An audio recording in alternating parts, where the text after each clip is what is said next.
Back in the day, we did not really have that much information about wellness and healing. But for me, healing is not a bad thing. It's actually something that can help you come into wholeness. Welcome to Life to the Max. This is where we pause, breathe, and nurture our minds, bodies, and souls together. Whether you're seeking gentle guidance, practical wellness tips, or simply a moment of peace, you've found your safe space.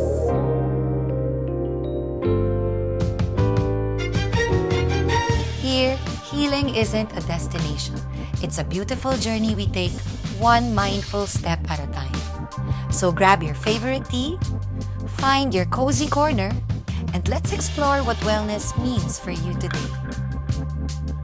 Let's begin.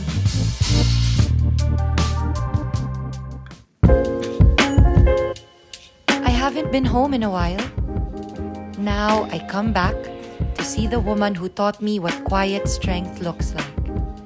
Even when we didn't always know how to give each other the love that we deserved. Wow. Wow, welcome back. So many memories. Yes. Thank you so much for having us. Yes. Thank you, darling. Thank you for setting up this very safe space for all of us. Thank you. I really look up to you and I admire you. You actually did your best, your absolute best, and I am here to honor that. I realized that you did the best that you could with the information that you had at that time. Back in the day, we did not really have that much information about wellness and healing. But for me, healing is not a bad thing. It's actually something that can help you come into wholeness.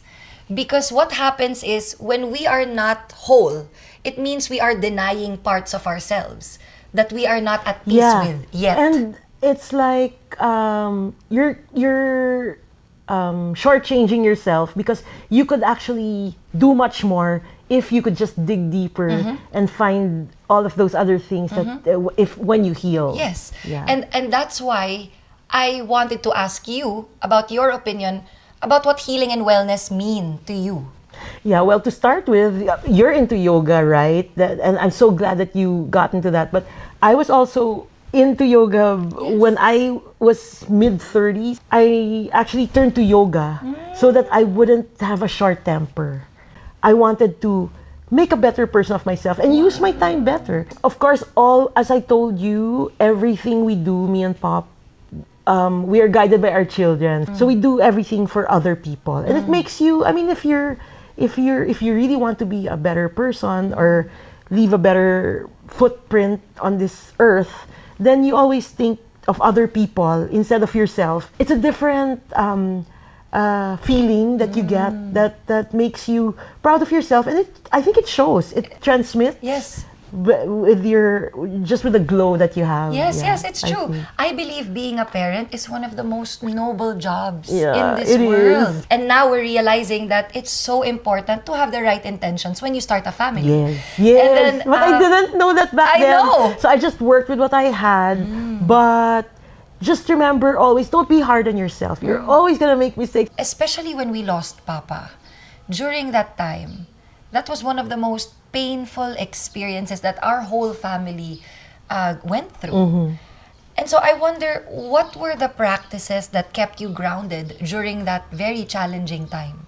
This was really the first time this ever happened to me, that I had experienced loss of such a kind. And at that time, that's why I was also that way, because knowing that I'm already in charge of my children, I have to show that I am strong, so that everybody else also has to be strong. But after he was buried already and all, I couldn't understand what I was feeling, because I said, it's gone. The wake is done. The burial is done. I had met Pia Acevedo, who you know more popularly as Coach Pia. So she asked me that we together put up the One Core, which is like a self-improvement center. I would advise people to really seek professional help. So one day I asked Pia, how come I'm still like, I don't really know what I feel about Pop's passing. maybe you could say I was stuck. And then she said to me very plainly, maybe you haven't grieved properly. You know, you have to do it intentionally. I will teach you how. So she taught me, you have to do it intentionally. You have to pick a time of the day. And it has to be consistent. So you really go to a room, to a place where you are alone. And then you sit with your thoughts and your feelings, good or bad, but mostly bad, I guess, because that is what's going to bring the pain up. And then when you do bring the pain to the surface, then you cry. You cry about it. You cry, good cry, bad cry. You have to cry. That's what crying is for. So, do you know what's important about this, Max? Is that if you do not grieve intentionally, it's never gonna pass. And I think I saw you go through this also before, where you would just, generally speaking, you will just break down anywhere. Yeah. Suddenly, even if you're waiting in line to buy a ticket at the movies, it hits you. It's suddenly you're crying there. And everything, you become sensitive to it. So you really need to grieve intentionally. And that's the thing that they did not really teach us, how to grieve. And then what happens if you don't grieve, right? It's gonna come out in different ways. And it also might come out in your health. Oh, yes. Yeah, so you could get sick from it and you don't know why. And sometimes doctors can't even diagnose it, but it's the mind. The mind is a very strong and powerful tool. What were the beliefs that you had to unlearn along the way? Yeah, so being a parent, as I mentioned earlier, when you're a parent, you live for your children already, not for yourself anymore. So I was bothered. I said, why is this child of mine acting out? I realized it hit me. Maybe I'm the problem. So I was not too proud to admit that. And so at that instant, I called that child of mine and I said, you know, I'm really sorry for what you're going through. And I want you to know that it's not your fault. Whatever it is, it's not your fault. You have the right to feel this way. It's really me. I apologize on behalf of your dad for what you're going through, because that's our responsibility as your parents. Since we can only control ourselves anyway, so I think it's always the best. It's always the best when you figure out that you are the problem, because you can easily fix it, right? So as long as you have the humility to accept that there's something that needs to be changed in you. Oh, that's and beautiful. That you need to apologize for something. That's beautiful. An apology will always make things so much better. Yes, I agree. Yeah. That's why I understand why some parents don't apologize, because they don't want to have that heart-to-heart anymore. Yeah, it's really difficult. It's really difficult, and I understand that. But I feel like it deepens the connection. Spending quality time with loved ones is one of the most powerful ways to raise your vibration. When we connect deeply with the people we care about, whether it's sharing a meal, having a meaningful conversation, or simply being present together, we tap into the energy of love, joy, and belonging. This is one of our favorite meals growing up, what you always lovingly prepared for us, and I never forgot it. Thank you. Okay, let's see. If I must say. So a while ago, we were talking about the past. Now I want to know, how are you now in the present moment? What does your daily wellness routine look like?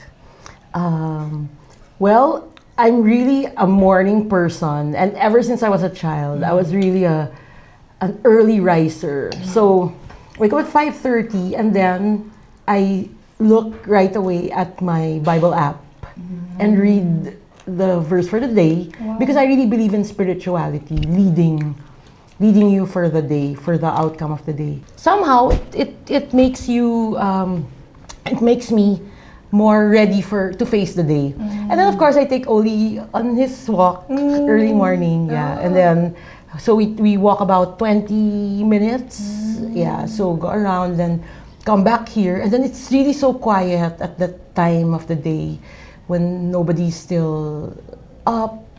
Even here in the house, I'm the only one who's up, and so I take my coffee at that time. Self-care. This was not taught to us growing up, right? Yeah. And it's so important to take care of yourself so you can take care of others. How do you take care of everyone else's wellness? Like, you're a mom of 8 children.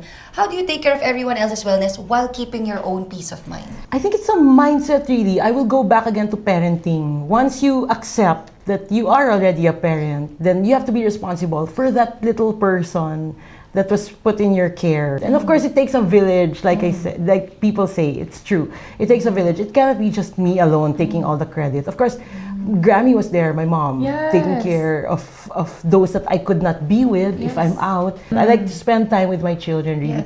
And here's a secret for everyone. If you just spend 20 minutes full without any devices, without any gadgets, without any distractions, your computer or your phone, people calling you for work, spend it focused on that child for 20 minutes. The child is even the one gonna be running away and saying, that means that they're content. They're content with the time you spent with them. And the foundation is really important. That's so beautiful, Mama, because what I realized also is kids who are sadly neglected and they were not really given that much attention or connection, they grow up to be adults who are seeking always approval. Remember the time that we were not together? So it took some years, I think. It turned into years. When we took a healthy distance. Now you can say it that way. But at the time, we were called what is called technically and literally estranged from each other. And of course, so I seek also for professional help for that. And I got advice from experts. And then they said, you just really have to let go of her. She is her own person. And I said, but I did let go. I'm not, I'm not running after her. I'm not even trying to contact her. But of course, as a mom, I do worry about her. And then the expert told me, but worrying about her is just the same thing as hanging on to her. It's still sending negative energy, and it's also sending, even for you, it's sending toxins into your chemistry. When I was younger, I would find it like I thought you were being too controlling or too overprotective. Overbearing, but now I realized it was your way of showing us love. So how do you define wellness now? Your mind should also be healthy. So it should be a holistic wellness. So your mind and your heart and your gut, which is part of the physical, but because it relies so much on the mind, really. So all of this will manifest in medical unhealthiness if your mind is not well.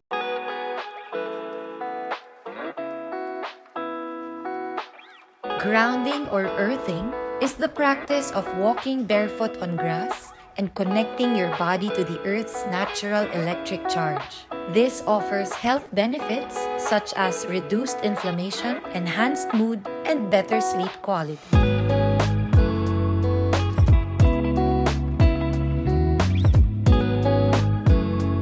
So now I would like to share with you a short breathing exercise that I do. What they taught us in Bali is, whenever you're feeling anxious, return to the present moment.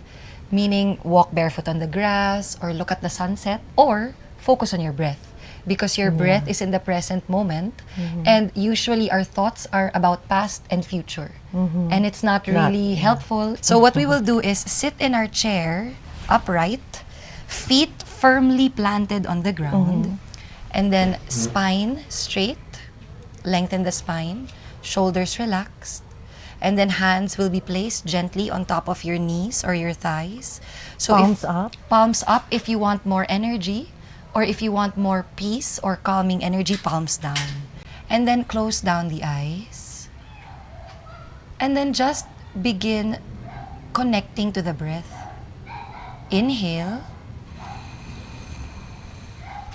And exhale. Soften the face, relax the jaw, inhale through the nose. Exhale out through the nose. And on your last exhalation, just slowly, slowly begin to open the eyes. Smile. What legacy would you like other Filipino families to learn from ours? Just loving families. I wish the Filipino family would be more kind to each other. There has to be boundaries. Yes, boundaries is the word I was looking for. Yeah. Boundaries. There has to be boundaries because everyone's an individual. I want to take also this opportunity to say that how proud I am of my children, really. I am very proud of all my children because from the start, as I mentioned earlier, I just see you as individuals really, and I just really am so proud of whatever it is you go through, whether you have hardships or something to celebrate. I'm just really proud of everything because I know you have integrity, and that's what's important to me. And also Grammy would tell me, like somebody told her some nice things about my children. So to me, that's like music to my ears and priceless. Yeah, so that's what you are. Thank you, Mama. Thank you you. so Thank you. much. I love Thank you, you. darling. I love you. And we are so proud of you as well. And I want to take this opportunity to say we're sorry to you. Sorry for all the times that we unconsciously hurt you. I never meant to do that. I hope you understand that when I took a healthy distance, it was me doing it for me and not to hurt you or any of the family. I'm lucky that we went through it because I learned a lot really through all of that. Of course. I just really want my children to also be proud of me. Yes. That's why I Yes. always meet any challenge head on. Oh, Yeah. and that's so inspiring to Yeah. me. Thank you. Because I've always looked up to you and I've always admired you. And I'm very, very proud of you. Thank you.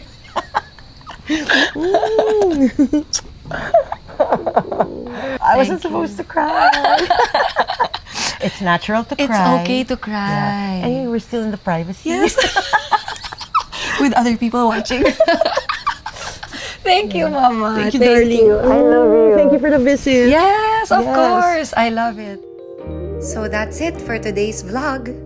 If you haven't seen your parents in a while, this is your sign to give them a call or plan that visit. Trust me, they'll appreciate it more than you know. Thank you so much for watching. I'll see you in the next episode.